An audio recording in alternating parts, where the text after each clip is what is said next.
Итак, именно поэтому у нас в студии есть гость. Знакомьтесь, Армен Оганесян, региональный представитель Федерации баскетбола Республики Саха-Якутия. Здравствуйте.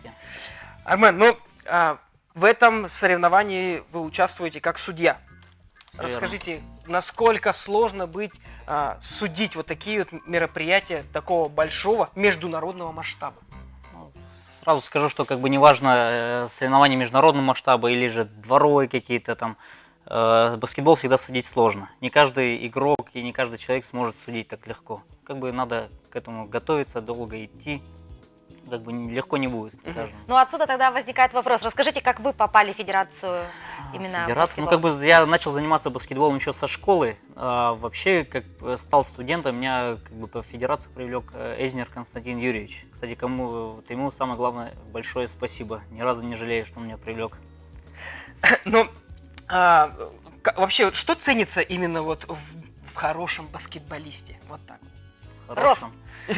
Ну вот, да, не кстати, только, вот самое главное, да, вот кто особо не разбирается в баскетболе, если человек там низкого роста, думает, так какой он баскетболист? Обычно привыкли, что все высокие. Но на самом деле там же есть по позициям первый номер, он обычно как бы бывает маленький, скоростной. Центровой же пятый номер не может же быть быстрее, чем маленький. Ну вот логично, как бы там, ну, быстрее, выше, сильнее. Сами знаете, куда я склоняюсь. Да. Вот, все вот эти качества. Все три, они всегда подходят для хорошего баскетболиста. Все верно. Ну и переходим непосредственно к соревнованиям. Расскажите, пожалуйста, сколько команд будут принимать участие? Так, у нас завтра начинают девушки. У девушек получается 5 команд. Это Дальневосточный федеральный округ, Сибирский округ, Уральский и Республика Саха-Якутия. А еще плюс из международных у нас Монголия. То есть в сумме 5 команд. А у юношей, они начинают 12 числа, у них 6 команд. Ну, те же команды, что и женские, плюс еще Китай у них. Расскажите, пожалуйста, где будут происходить соревнования для наших телезрителей? Ну, у нас центром баскетбола сейчас уже стал у нас спорткомплекс «Стер». Это, сразу скажу для зрителей, может, кто не знает, это Можайского, 13. Всех ждем болеть, пусть все приезжают. Ну, как бы у нас там зал уже, ну, я считаю, что он как бы полностью готов.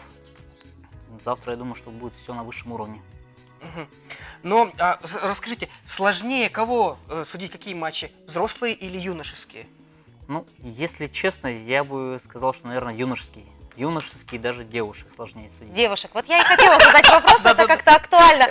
Скорее всего, девушки, наверное, проявляют свой характер, да? Да, их характеры как-то там намного быстрее у них все происходит, и как надо это все посмотреть, уловить, у тебя буквально доли сотой секунды на принятие решения, как бы это нелегко, сложно бывает. То есть завтра у вас будет один из самых сложных дней именно соревнований. Как бы и сложно, закаляться будем вначале, а потом, думаю, легче будет.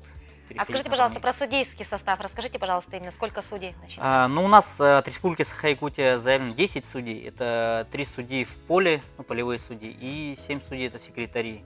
У нас, получается, из международных приезжают с Китая 2 судьи будут, и с Монголии 1 судья. А остальные 10 судей, получается, у нас как бы из регионов России, ну, в основном с Москвы. Главный судья у нас Фомин Сергей Геннадьевич, он сам с Москвы. Но уровень судейства регионального или, допустим, там, международного, вот именно большого такого, отличается как-то именно уровень знаний и тому подобное? Или все стандартизировано, все должно быть одинаково? Ну, по идее, если взять, что там, если человек судил как бы чемпионат республики или же на всероссийский, то ему сложнее будет олимпийский судить, да? Ну, но это будет уже зависеть от характера человека. Если он, как бы, ну, скажем, закаленный, такой, ну, смелый. Ну, если он как бы и такие игры судил, ну, я не думаю, что сложно будет и международное посудить. Ну, а те судьи, которые как бы чемпионат России столько игр прошли, я думаю, не будет трудно. Армен, а скажите, пожалуйста, вот по вашему мнению, какова сейчас готовность именно команды Республики Саха-Якутия? Так, ну, Республика Саха-Якутия, я думаю, что, ну, они готовы, они не одни сборы прошли в этом году. Много сборов у них было и в Москве, и здесь несколько сборов. Они уже несколько лет как бы готовятся к этим играм. Скажите, пожалуйста, на ваш взгляд, кто считается самой сильнейшей командой на территории Российской Федерации? Так, ну если взять, допустим, мужские команды, ну, я бы сразу подчеркнул бы Московскую область, ну, Москву, Краснодар, Санкт-Петербург, так как, ну, там есть такие команды, как, сами знаете, ЦСКА, Краснодар, Зенит, это вот в Петербурге, ну, это мужские, ну, и женских, ну, также Москва, само собой, Екатеринбург, УГМК, ну, и, наверное, Оренбургская область еще, как бы такие самые сильные. Это основано потому, что там большая и мощная школа или как? Ну, я бы сказал, даже выбор есть.